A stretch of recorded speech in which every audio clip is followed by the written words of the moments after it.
नमस्कार, स्वागत है आपका। आप देख रहे हैं न्यूज नेशन। मैं हूं आपके साथ संजय यादव। मानव बॉम्बर से दहला इजराइल। जी हां, हमास, हिजबुल्लाह या फिर हुती, किसका था ये ह्यूमन बम वाला प्लान? किसने इजराइल को ह्यूमन बम से दहलाने की कोशिश की?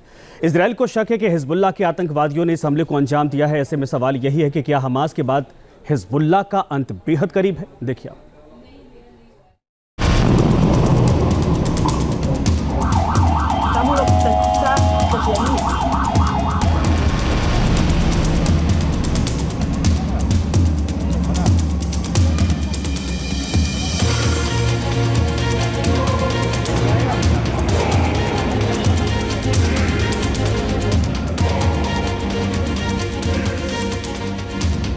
इजराइल की राजधानी तेल अवीव में आतंकी हमला।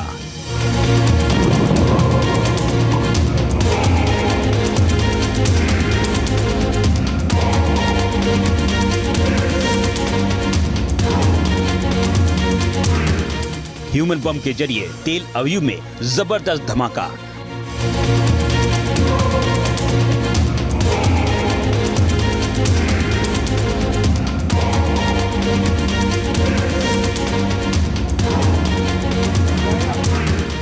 भीषण ध्वनि विस्फोट से दहल उठी इजराइल की राजधानी।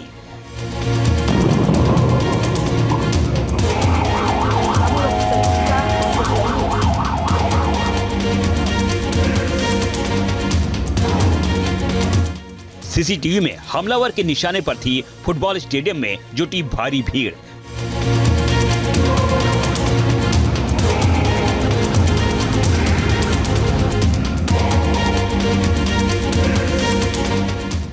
जांच में जुटी इजराइल पुलिस ने जताया आतंकी हमले का शक।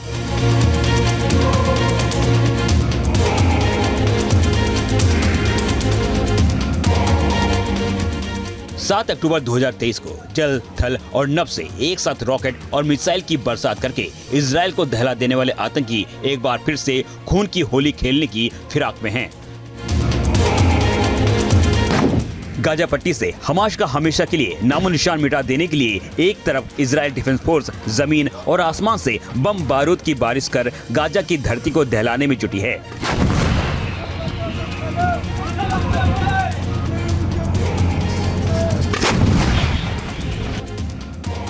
तो दूसरी तरफ हमास के खूंखार आतंकियों के साथ लेबनान में बैठे हिजबुल्लाह और हुती विद्रोही 7 अक्टूबर की तरह बम बारूद की बारिश करके इजराइल को एक बार फिर से दहलाने की फिराक में हैं।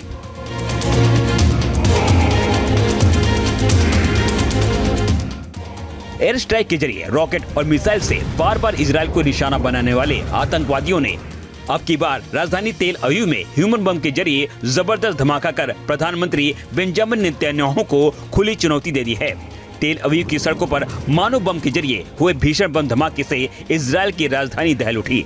फुटबॉल स्टेडियम के बाहर सड़क पर खड़े ट्रक में ऐसा भीषण धमाका हुआ कि तेल अवीव की सड़कों पर धधकती आग की लाल लपटों के साथ आसमान तक काले धुएं का गुब्बार उठने लगा।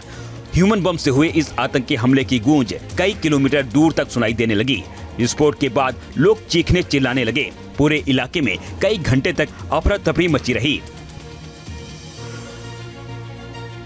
18 अगस्त को तेल अवीव में फुटबॉल स्टेडियम के बाहर हुए भीषण बम धमाके का जब शोर थमा, तब वारदात की जगह हमलावर शख्स का टुकड़ों में शव पड़ा था।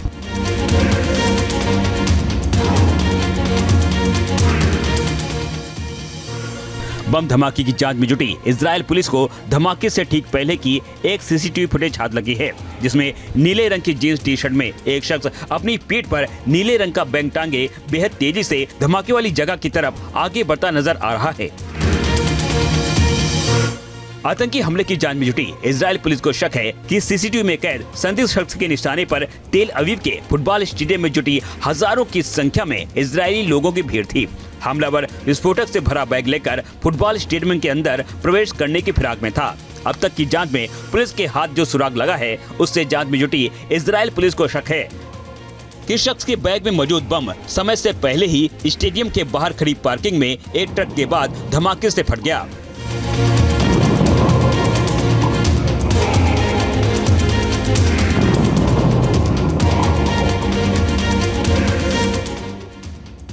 जिसके चलते सिर्फ हमलावर की मौत हुई है।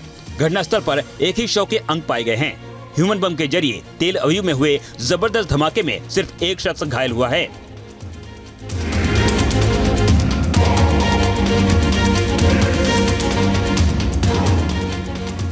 राजधानी तेल अवीव में हुए मानव बम धमाके के बाद से इजरायली लोगों की सुरक्षा पर एक बार फिर से गंभीर सवाल खड़े हो गए हैं।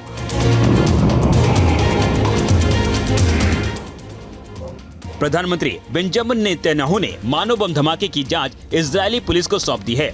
बम धमाके की जांच में जुटी इजरायली पुलिस ने आतंकी हमले का शक जताया है। पुलिस का दावा है कि सीसीटीवी में कैद संदिग्ध शख्स ने अपनी पीठ पर टांगे बैग में विस्फोटक उपकरण रखा था, जिसमें वक्त से पहले ही धमाका हो जाने से उसके शरीर के चीथड़े उड़ गए।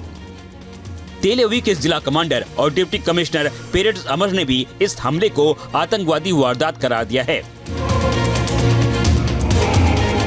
ועוד לא יודעים, תכף אנחנו כרגע בודקים את הדברים ונכון לעכשיו אני יכול לומר שזה יכול להיות פח"ע וגם יכול להיות פלילי.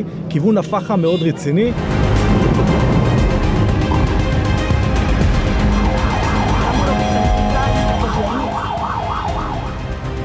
इजरायल पुलिस ने शक जताया है कि सीसीटीवी में कैद आतंकी के निशाने पर तेल अवीव के फुटबॉल स्टेडियम में जुटी इजरायली लोगों की भारी भीड़ थी। वक्त से पहले बम के फट जाने से हमलावर की मौत हो गई और हजारों बेकसूर लोगों की जान बच गई। मानव बम बनकर आया शख्स फुटबॉल स्टेडियम की भीड़ पर हमला करने के मकसद से ही आया था।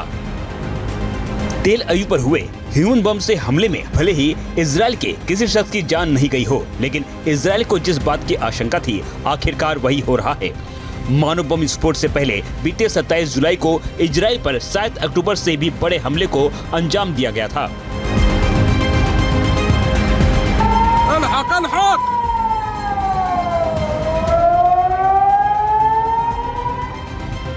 जब इजरायल के नियंत्रण वाले गोलन हाइट इलाके में मौजूद मजदल शम्स के फुटबॉल स्टेडियम में आसमान से ताबड़तोड़ रॉकेट की बरसात कर इजरायल से बदले की आग में जल रहे आतंकियों ने कोहराम मचा दिया था। बम धमाके की गूंज के साथ कई घंटों तक लोगों के चीखने चिल्लाने का शोर सुनाई दिया था।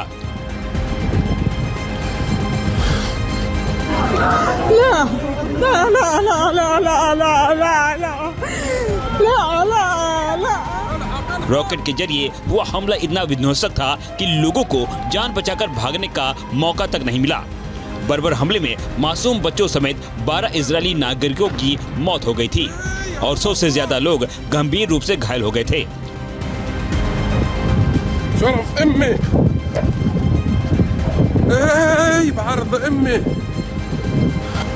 इजरायल ने अपने दुश्मन नंबर 1 हिजबुल्लाह के आतंकियों पर हमले को अंजाम देने का गंभीर आरोप लगाया था, जबकि ईरान समर्थित आतंकी गुट हिजबुल्लाह ने हमले में किसी भी तरह का हाथ होने से साफ इनकार किया था।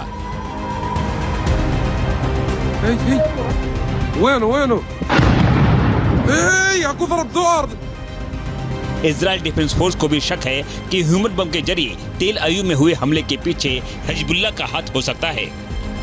7 अक्टूबर को इजरायल पर इतिहास के सबसे बर्बर हमले के बाद से इजरायल हमास से बदले की आग में जल रहा है।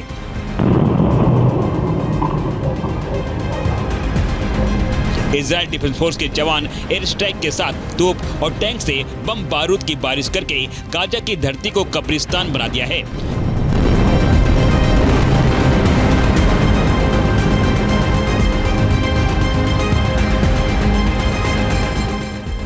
गाजा की धरती से हमास के खूंखार आतंकियों को हमेशा के लिए मिट्टी में मिला देने वाले प्रधानमंत्री नेतन्याहू ने जो सौगंध खाई थी, हमास के इजरायल पर हमले के 10 महीने बाद भी गाजा में घुसकर इजरायली सेना हमास के आतंकियों का नामो निशान मिटाने में जुटी है। तल अल हवा और खान यूनिस में इजरायल डिफेंस फोर्स और अल कासम और अल कुदस के लड़ाके के बीच भीषण जंग जारी है।